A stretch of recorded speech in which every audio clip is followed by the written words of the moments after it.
Dobré ránko všetkým. Máme za sebou cez 80 km, je to tretí deň, ideme na to.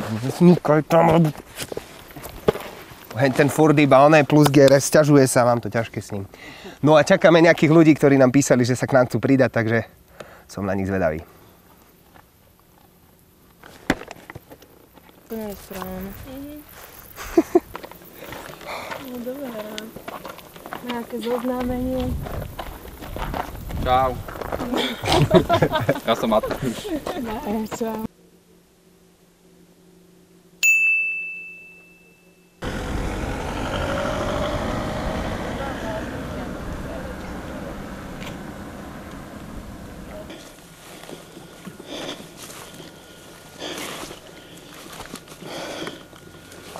Kde je čo?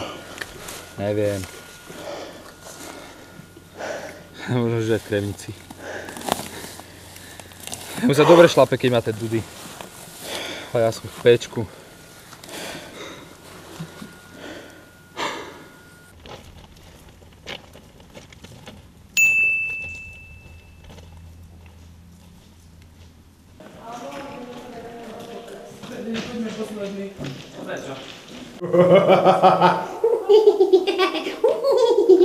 Bojíš sa?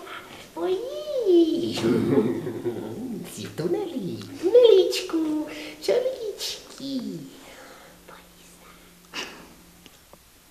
Vypni to, vypni to.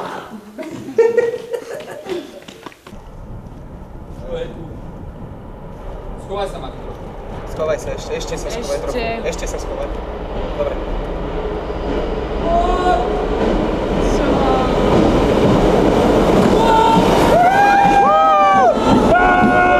Počkaj, to je celé. Nič, ďalej pokračujeme. Hej. Je to bolo super. Čo si sa spáznil? Ja chcem ešte jeden. Dobre.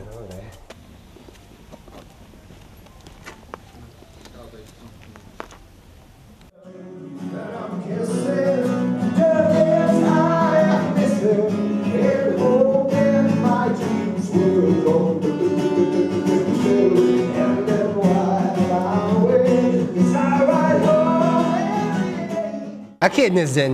Streda? Pondelok. Odpadnem, je pondelok večer, akurát máme po koncerte, zahrali sme pre Kremnicu a od rána sa k nám pridali najskôr dve dievčatá, potom dievča s chlapcom, čiže dnes nás je 7 a ja len dúfam, že sa k nám pridajú ďalší a ďalší. Najsilnejší zážitok z dňa pre mňa bol, keď sme boli v tom tuneli. Bol to tunel, ktorý mal 700 metrov a raz za pol hoďku tam chodil vlak. Matúš nám tvrdil, že ten vlak chodí raz za pol hoďku, ale najprv prišiel nejaký nákladný, ktorý sme vôbec nečakali, takže som sa bál trošku život.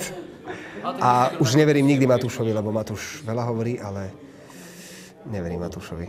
No ale nakoniec to bol strašný zážitok, takže za to som vďačný. Takže vlak bol highlight číslo 1 pre mňa, tunel a vlak. Dobre, zajtra nás čaká s Kicou, koncertík a s Kicou. Máte sa na to tešiť.